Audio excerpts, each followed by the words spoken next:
शद्दल इख्तियार कर जाती है। बुखार हुआ तो उसकी कोई एंटीबायोटिक मेडिसिन ले ली, तो वो एंटीबायोटिक जब बुखार रुक जाता है तो फिर वो अंदर केरा वगैरह, रेशा वगैरह अंदर ही रह जाता है। उस वजह से फिर उनको जो है ना वो खांसी की शिकायत जो है ना वो शिद्दत इख्तियार कर जाती है, वो शायद ले जाती है।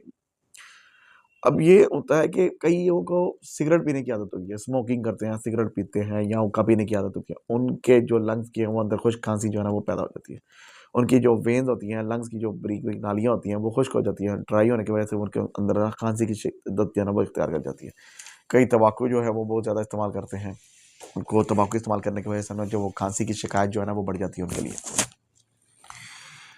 अब काली खांसी एक ऐसी बीमारी है जो कहते हैं कि एक ही दफ़ा होती है, जब एक दफ़ा हो जाती है तो फिर दोबारा वो नहीं होती, लेकिन देखने में आया कि कईयों को दोबारा भी हो जाती है। काली खांसी में अब बहुत सारी उसकी मुजर्रब एक मेडिसिन होती है, ड्रोसरा के नाम से आती है। वो जब इस्तेमाल होती है, वो की जाती है कि काली खांसी जो है ना अक्सर रात को शिद्दत